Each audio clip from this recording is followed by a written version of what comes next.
Feminism is what we say it is. And we say that feminism is the problem. Putting the conversation where it needs to be, this is the Vanguard Report.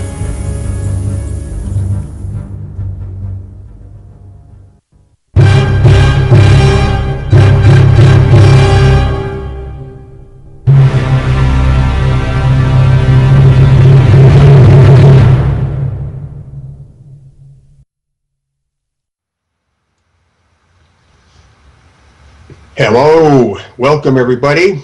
This is episode number 20 of the Vanguard Report.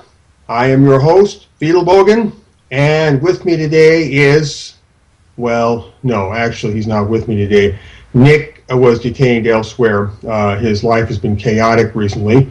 Wasn't able to get here today. Just couldn't quite make it in. So I'm going to be flying solo for this episode number 20 of the Vanguard Report. That's our first little inconvenience for this episode. The second little inconvenience is disaster strikes again. 3 or 4 episodes ago, I had an entire script for an entire episode get swallowed up by file corruption. And guess what? It just happened again. I lost an entire scripted episode to file corruption. After all that hard work I put into writing the thing and thinking about the thing, and then suddenly, poof, it was gone.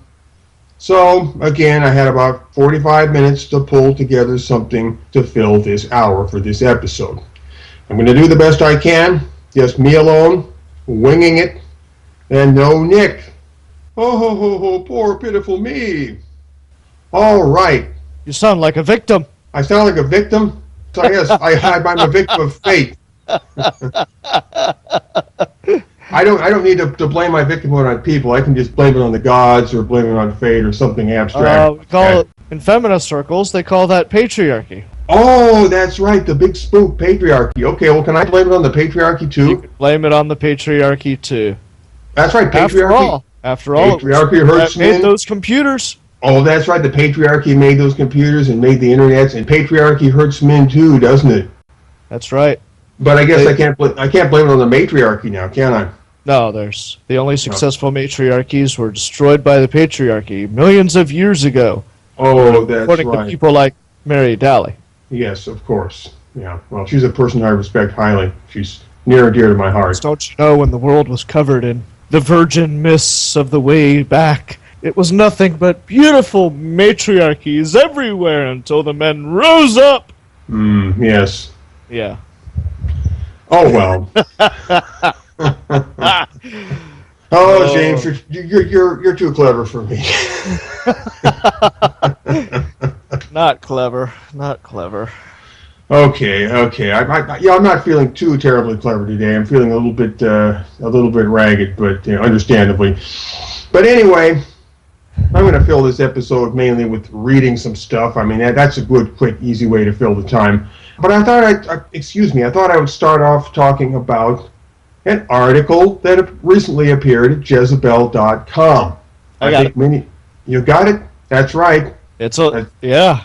Cue number one. It's showing up in your chat window right now. Ding. All right. Hope Solo shouldn't be playing professional sports either. This article was written by one Aaron Gloria Ryan, one of the writers on staff over there at Jezebel.com. You can go read the thing if you want. Well, basically, before I start talking about that, we've all heard about the Ray Rice case by now. And I think we've all heard about, or most of us anyway, have heard about the Hope Solo case. 2 parallel cases of professional athletes getting in trouble for being violent. One, of course, being a man, and the other being a woman. One is a football player, the other one is a soccer player, which is, I guess, kind of a football light player. Anyway, Ray Rice clocked his fiancée in an elevator. He rounded on her and put her down for the count, and then he was caught on video dragging her body, her unconscious body, out of the elevator. Looks pretty bad for Ray Rice. Of course, there were extenuating circumstances. I'm not going to get into that, because I'm not here to talk about who's guilty and who's not guilty or who or how guilty they are or anything like that. None of that is what interests me. But anyway, going on to Hope Solo. Hope Solo was drunk one evening, and she physically attacked her sister and her 17-year-old nephew. Yeah, something was going on in that house, and they even got the 911 police call recorded, and I had the link for that I was going to give you, but I haven't got it now. Oh, that's terrible. Anyway, so Hope Solo apparently, allegedly did something violent. Ray Rice allegedly did something violent. Ray Rice has been suspended from his position in the NFL. He cannot play football now. However, Hope Solo has not been suspended. She's still soccering away as usual, and she's got some kind of a world record that she's going for, and they don't want to spoil her chance at that world record. I don't know much about soccer or football, but anyway, what we appear to have here is a double standard. We have a man who was treated severely for his violence toward a woman, or just his violence in general, I suppose. And we have another case of a woman being violent. You could call both of these cases domestic violence, but Hope is getting off rather lightly compared to Ray Rice. Okay, so there's a double standard. Some journalists out there have remarked upon this, called attention to it, and put that under the spotlight and posed the question in public, well, why the double standard?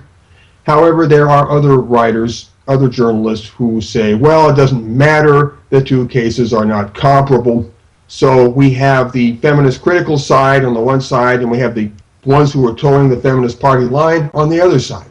Okay, and a good case in point for the latter would be, what's her name? Amanda Hess, who wrote an article in Slate.com, which again I cannot link you to because I haven't got the link anymore. But she's a radical feminist, and she says exactly what you would say, or what you think she would say. He's saying it's a stupid comparison, it's a false equivalence, all kinds of, intellectual handy-dandy there to somehow get Hope Solo off the hook and keep Ray Rice on the hook.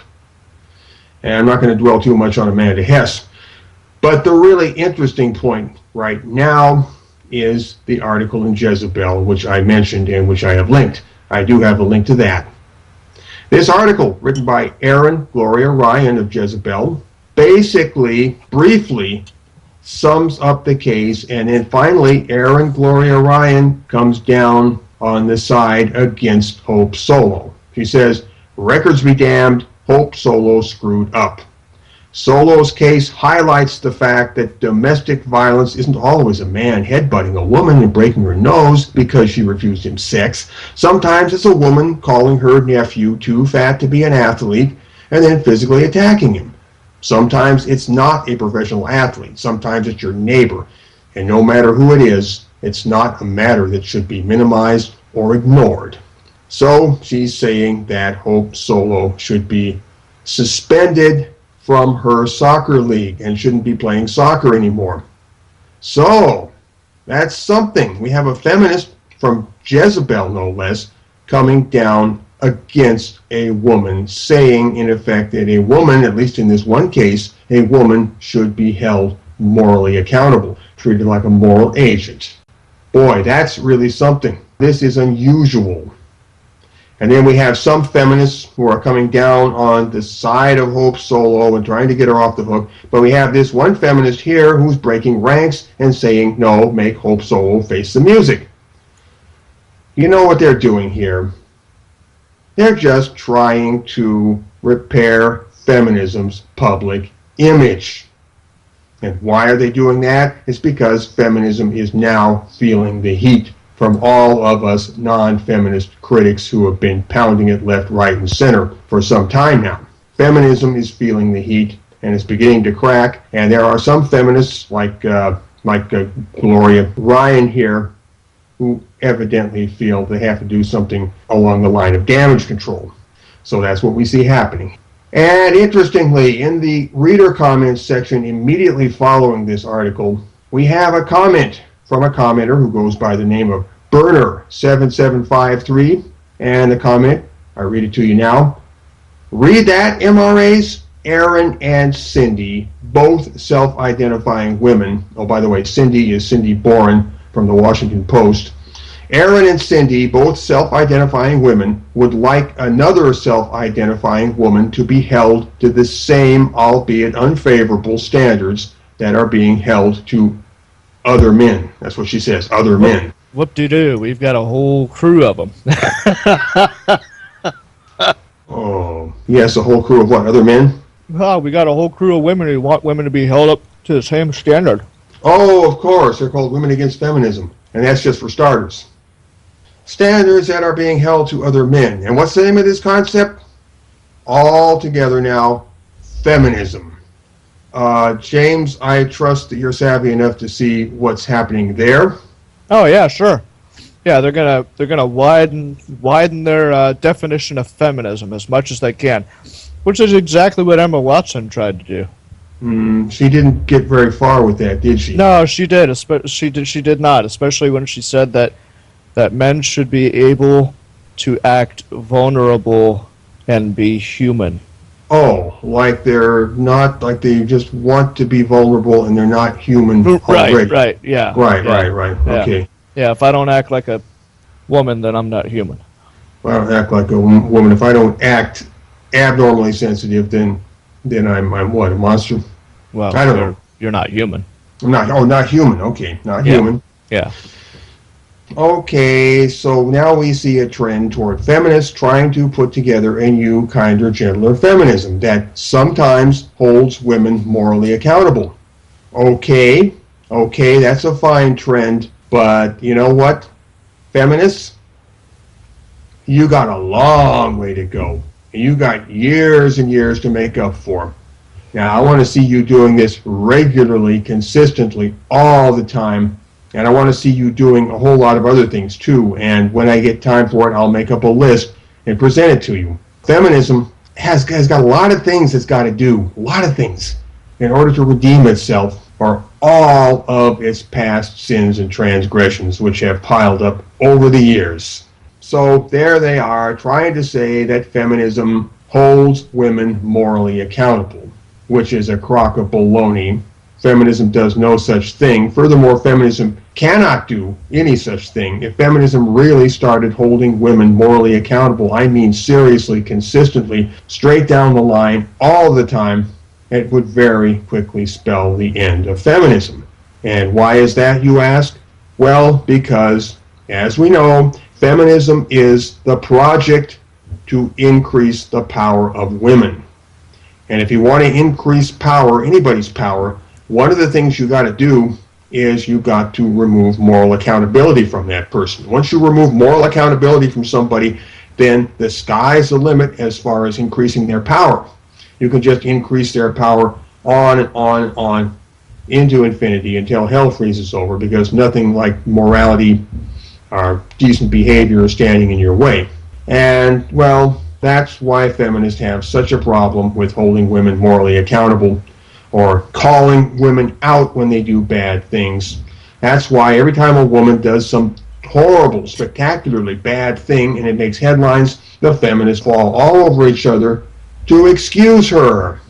This is a consistent pattern of behavior, and if you've been studying feminism and feminists as long as I have, and some of us have, you will have seen this pattern playing itself out time and time again. So, Jezebel, in one little snippet here, has held a woman morally accountable. And I'm not really interested in who's guilty or who isn't, or how guilty Ray Rice is, or how guilty Hope Solo is. All I want to point out here, the only takeaway I'm looking at, is what's happening within the ranks of the feminist community. They are now feeling like they're under the gun to change their image. So this is a trend that's worth watching, worth keeping your eye on. Let's see if it grows. And I think that wraps it up. Now I've got to fill out about another 40 minutes in this hour. So I've just lined up a couple of old pieces of writing of mine, and I thought I would just read them off, pretty much verbatim. Here we go. This is from a piece I wrote, about 2 years ago, called Worth-Based Entitlement. I find no good reason to believe that women are uniquely oppressed or that their sufferings in life transcend the common lot of humanity. And more, I can see a strong case that men have it worse in many ways. But feminist theory maintains that women as a group are oppressed by men as a group, and specifically names women as a political sex class. Furthermore, feminist preaching for many years has openly incited women to see themselves in such terms. Such is the sisterhood trope. Furthermore, the last half-century has witnessed a mushrooming growth of women's advocacy groups, lobbying groups, government bureaus, and all manner of special services for women, both public and private. But it doesn't end with blind favoritism toward women. No, the state of matters takes a malignant turn when you consider that female citizens presently enjoy disproportionate power to compromise the well-being of male citizens. As simply as we can put it, women have the power to lie about men with impunity in a way that seriously harms them. And that power, being vested in laws and institutions, becomes a political power and makes women a political class. Remember that. Women are a political class. To put this another way, it is not women, but men who are oppressed. Oppression, as feminist theory informs us, is structural. It is rooted not in the power of individuals, but in the power of institutions made disproportionately available to some groups and not others. And when the disfavored group feels the institutionally based power of the favored group like a boot on its neck, only then may we correctly say that oppression is taking place. So that is why men, not women, are the oppressed group in today's civilization. Because the power of women to harm men is embodied in laws and institutions.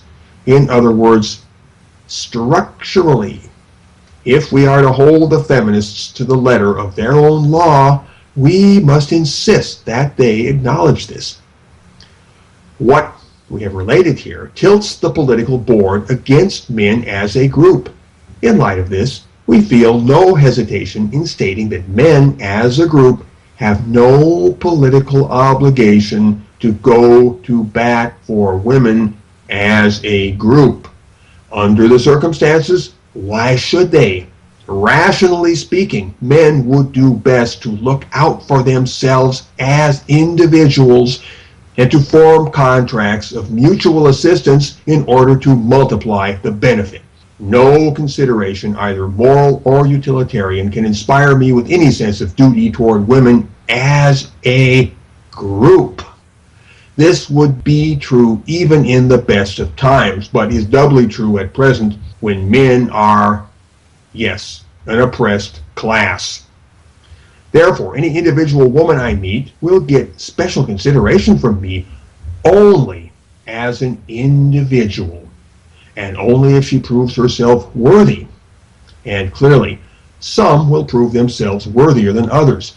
This way of thinking entails no misogyny, because it entails no opinion, either good or ill, about women as a group. In order to be a misogynist, you need to have a bad opinion about women as a group. Okay? That's a very important point that gets glossed over quite a bit, but we ought to keep it in mind. Now, misogyny means disaffection toward women irrespectively. There you go, irrespectively. Hence, even if you were to form a bad opinion about every female person on earth, it would not entail misogyny if you had weighed each case on its merits. You would merely harbor a bad opinion about this woman and that woman and that woman and the next woman, but not about women. Do you see the difference there? Do you see the distinction? The individual and the collective? All right. I am far from having evaluated every woman on earth, and I know my life is too short to do that. So I am content to say that I harbor no opinion, either good or ill, about the huge majority of women, but that as I make their acquaintances, I will evaluate them one at a time. Then, according to the case, I will form a social contract binding myself to specific behaviors. Upon that base alone, I will decide what, if anything, I owe to the individual in question. The individual in question. Make note of that. In this, I do just as I would do with any man. I am entirely even-handed. Yes, characterization by merit is a first principle, and it frames my conduct toward everyone I meet. Nobody, man or woman, is entitled to anything save what I, by my good pleasure, bountifully proffer. And calculation of merit weighs considerably in that dispensation. In short, I study the manifested qualities of other people one at a time in living form, and I work from there. But prudential considerations are always uppermost in my thinking, with an eye to rational self-preservation, grounded in a prescience of natural consequences. My policy then entails a strategizing sense of the Kantian hypothetical imperative. If you want the world to be X, you must do Y and Z. The reason is that if you fail to do Y and Z, then by natural consequence, the world will not be X. So in the end, although my conduct is governed purely by a moral law within myself, that moral law is framed by the considerations which I have sketched above. I should add that it never hurts to get on my good side. Deal squarely and rightly with me, and I shall be the truest friend that you could ever ask for. Otherwise, well, things might get sticky. Feminism views women as an entitled class and fails to hold them accountable as individuals. I find this both pernicious and unworkable, and for that reason, among many others, I reject feminism as a movement and as an ideology. I disavow it. I disclaim ownership in it. I repudiate the cultural narrative which it imposes, and I wash my hands of any project predicated on any aspect of that narrative. Briefly then, I am not a feminist, and no power in the universe will force me to become one. Finally, no woman I shall ever meet may exercise any claim upon me in the name of feminism or under the color of feminism in any form. She is entitled to nothing until she proves to me that she is worth something. And such is worth-based entitlement. And on that note, James, I think it's time for a music break. Let's roll it. All right.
Hello, everybody. Welcome back from the music break.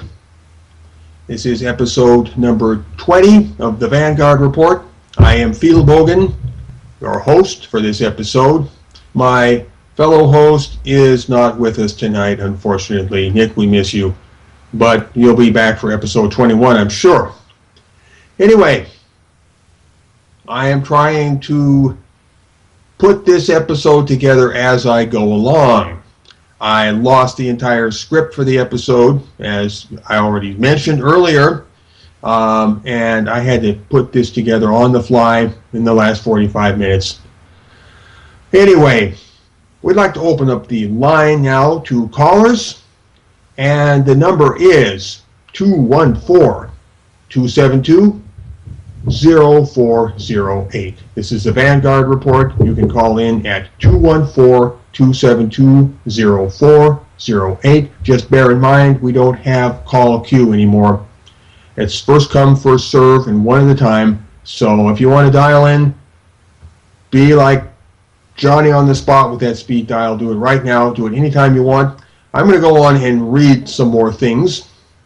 And don't worry about interrupting me. That's fine. Interrupt me if you want. Call in if you got anything you want to talk about. And now, for the second half of the episode, I'm going to read something, another piece of writing of mine.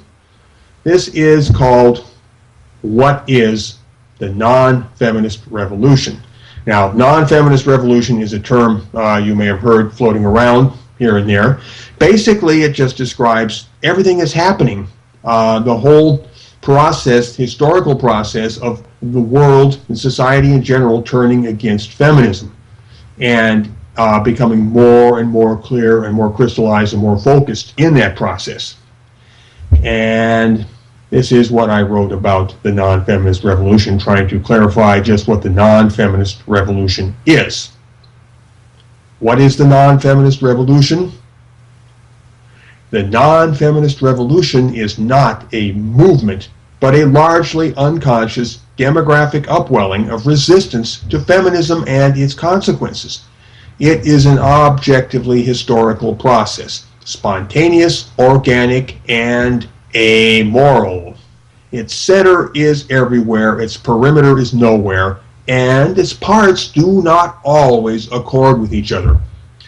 We did not instigate this revolution. We merely recognized it and gave it a name. We have chosen the name revolution not because that sounds cool and glamorous, but because no better terminology, quite honestly, occurs to us. A revolution is a thing which overturns or abrogates a system of established authority, and does so without seeking permission. And that's very important. A revolution does not go through proper channels. It does what it does without seeking permission at all. It just does what it does. That's the nature of a revolution.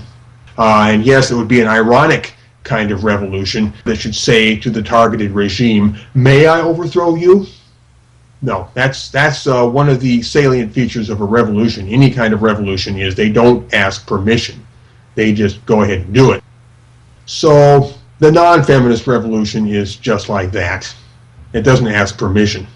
The non-feminist revolution works to reverse the entire spectrum of adverse consequences which feminist innovation has introduced into the world. And by this means, it nullifies the feminist project in toto. It works as a primordial energy upon a distributed range of attack points, and not all of the human beings involved will intellectualize the meaning of their actions. That is, they might not be aware that they are attacking feminism as such. They might only be reacting to conditions in their own lives, yet the combined effect of their actions, will undermine the feminist power structure from many directions. This is a cultural insurgency from all quarters. As you might guess, the non-feminist revolution does not compose an identifiable human target group, much as the feminists and their cohorts would like to turn the non-feminist revolution into an identifiable group of people. clearly marked people like Elliot Rodger or whatever. No, that's not what it is. You cannot encapsulate or target the non-feminist revolution. You can't line it up in the crosshairs. It's not just some little narrow point on the map. It's everywhere. It's ambient. It does not compose an identifiable human target group. It has no clear demographic profile and no membership roster. Rather, it operates as a cloud of forces manifesting through human actions which can sometimes be politically linked to each other, but other times not. Now, the people lazily called MRAs are not the non-feminist revolution. They are only a conspicuous manifestation within the non-feminist revolution. They're rather like the Great Red Spot on Jupiter. And like the Great Red Spot, the MRA vortex will eventually dissipate. And yet, the Jovian turbulence that originally spawned it will continue. The boundary between MRA and non-MRA becomes meaningless when you consider the holistic nature of the non-feminist revolution. So-called MRAs are on a continuum with every form of non-feminist reality there is. And the feminist obsession with MRAs misses the forest for the trees. This myopia shall be their undoing. Ever since recognizing the existence of the non-feminist revolution, our interest has been to harness the energy of it so as to make it politically efficient. To make the non-feminist revolution politically efficient means both to minimize the transit time from a feminist world to a post-feminist world, and to minimize any chaos and human misery that might go along with this. That's what we want to do. We want to minimize the chaos and human misery. We want to prevent people like Elliot Rodger from happening. You know, that's what we're all about. We want to keep the bad stuff to a minimum. We're just a messenger, and we're trying to predict, and hopefully by predicting forestall these bad things. So the project to harness the non-feminist revolution is broadly termed counterfeminism. Sound familiar? It is the mountaintop view. It's the game board view, the Vanguard view. And yes, a revolution needs a vanguard if it is to be distinguished from chaos. Gut reactions might arise from broad masses of people in their collective gut, but politically efficient plans assuredly do not. Therefore, somebody might as well give it a go, because if they don't, well, somebody else will. Please note that feminism is a utopian project, not unlike the pursuit of a rainbow. Some might call it dystopian in practice, but in the minds of its participants, it aims at some perfected future state of life. I mean, even Mary Daly was aiming at a perfected future state of life in her own mind, all right? She was a utopian. Counterfeminism, however, is not utopian. It aims only at the disappearance of feminism, and it harbors no blueprint for any perfected post-feminist state of life.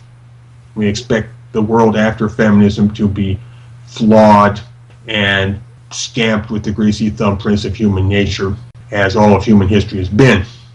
Counterfeminism considers both feminism and non-feminism to be flawed conditions, but counts the latter, non-feminism, preferable to the former, preferable to feminism. In the end, the role of counterfeminism is simply that of midwife to a post-feminist consciousness. The project of feminism is to increase the power of women with no specified limit. More tersely stated, feminism is female supremacism, since that term describes the logical outcome of such a project. You keep increasing the power of women and coming back and increasing it some more and increasing it some more and removing moral accountability from women so that the frontier of power is wide open for them. Well, what you will finally end up with is, I can only call it female supremacism. And this is not a conspiracy theory. I don't think that a bunch of people sat down in a room somewhere and figured this all out. I think that maybe there were such meetings in rooms here and there, but the vast majority of feminists never sat down in that room anywhere. They're just following their instincts and following their feelings and falling into step with each other as birds of a feather who flock together. That's pretty much all it is. However, it is not amiss to suspect that the unconstrained growth of female power will generate natural consequences, and that these consequences are not bound to be pleasant or tidy. Okay? The unconstrained growth of female power, the empowerment of women with no limitation, no cap, no bounds or restraints, will generate consequences that are not guaranteed to be pleasant or tidy. This describes the character of the non-feminist revolution as well, okay? It is the natural order of life bursting chaotically through the structure of feminist innovation and reasserting itself. So this non-feminist revolution is sort of a double-edged thing. It's amoral, it's going to be turbulent, it's going to be chaotic, and things are going to get broken, and there's going to be a lot of bruised feelings, to say the least. But we need to understand the nature of it so that we can somehow work with it and channel it and possibly divert it to one side or another so that the bad stuff is kept to a minimum. It's a force of nature, and forces of nature can sometimes be controlled or mitigated in one way or another. And that's what we need to think about. Like when water breaks through a dam and roars away downstream, sweeping all before it, the scene is chaotic. But it does not remain that way, for the chaos is a healing crisis. Here we go. It's a healing crisis. It's the natural consequence of something that should never have been permitted to develop in the first place. And at last, the water will settle down into a tranquil stream again. And it is even so with the non-feminist revolution and its chaotic manifestation. Forces of nature can be that way, especially when they are unnaturally pent up in defiance of common sense. These things are predictable. And political revolutions follow a similar pattern. It is best to initiate reforms well before the crisis comes to a fever pitch. Because if you wait too long, you get derapage. You get Jacobinism and Sansculottism and reigns of terror and all manner of beastly, untidy unpleasantness. So, let our endeavor therefore be to ease the transition to a post-feminist world, to ease feminism out the door, in other words, and keep the bad stuff to a minimum. That's what we want. We want to minimize all bad things. We want to minimize suffering. We don't want people like Elliot Rodger to be popping up all over the landscape for all sorts of chaotic reasons. We don't like that. We're not down with that sort of thing. We want to stop that. Okay, we want to put a pretty hard cap on stuff like that. And more feminism will just bring us more of that kind of bad stuff, and we'd like to avoid that. So, in other words, we want to reduce the non-feminist revolution to the most politically efficient order possible. And folks, that about wraps it up for today's thoughts on the non-feminist revolution. Call line is still open for anybody who wants to call in for any reason. 214-272-0408. And it looks like we've got about 8 minutes left in the program, James? Yes, that's about right. All right, we've got about 8 minutes. God, I hate dead air. Dead air sucks. But I was going to mention something. We've been talking about this for the last 3 or 4 episodes. We are looking for a feminist, a self-identified, self-declared feminist to come and appear on the program with me and Nick. And I've said it before, but I'll say it again. What we're doing here is simply presenting our points of view to each other, and we are discussing the topic of coexistence. Can feminism and the absence of feminism, non-feminism, can those two principles, those two forces coexist, cohabit side by side on the same planet, in the same world? Is it possible for both of them to reach a point of balance where one is not at the expense of the other? And I'm thinking mainly here of feminism being at the expense of the rest of the world, because historically that has been the pattern. I hate to say it, but feminism has been very much the aggressor here, and I would say the primary aggressor. But I won't be talking about that on the program that we have in mind. We'll just be discussing, well, pretty much laying our cards on the table and talking about this is what feminism is, this is what non-feminism is, this is what we want, this is what we want to work towards, how can we accommodate ourselves to each other.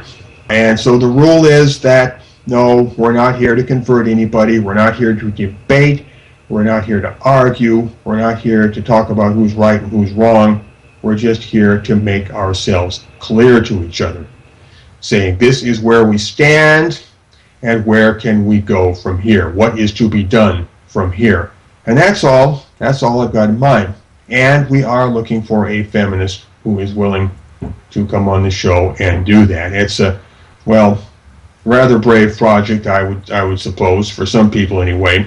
I don't think there's many feminists that would want to take us up on that, but I know there's somebody out there somewhere, and if we keep putting the word out, we're eventually going to make contact with that person. So anybody out there listening right now, put the word out through any channels that you know of. We are looking for a feminist to appear on the show. That person can get a hold of us, and we can talk about this before we go ahead with it. And we can make any clarifications that we need to make. So we can be reached at our email address for the Vanguard Report. And that is, I don't remember what Q number it is. The email address is USA at, never mind, I'm sorry. Let's start over again. The email address is Vanguard Report at USA.com. One more time, that's Vanguard Report at USA.com. I think that's in the chat window right now. Spread that email address out to anybody who could spread it to anybody who could spread it to anybody else who could eventually put it in the hands of a feminist or any number of feminists. We are looking for candidates. And on that note, James, what do we got left now? About 3 minutes? Yeah, that's about right. Okay, well, it's time to wrap it up then. I'll repeat our email address one more time for the Vanguard Report. That is Vanguard Report at USA.com. And as always, if you haven't read the Poison Manifesto, folks, that is it. That is the book, all 9 pages of it, all 5,000 words of it. Everything you need to know, basically, except for the details, of course, but everything you need to know is in there in those 9 pages. Go to cfproject.blog.com. That's cfproject.blog.com. You go there and you will find the Poison Manifesto online for your reading pleasure. At the end of that document, you will find a link where you can download a PDF copy of this same Poison Manifesto. So go there and read it. If you haven't read it, share it with anybody else. That is it. That is the book. That is the official manual of the revolution, or the roadmap of the revolution, as I like to call it. It puts you on the map. It marks the spot with X and says, you are here. And I think the brick wall of death is getting close enough, James. So, on that note, I know this has been a rather rough and hectic episode. It wasn't the way I planned it, but I hope it was worth your while. So, everybody, remember, until next week, remember, never forget, feminism is what we say it is. Ciao, everybody.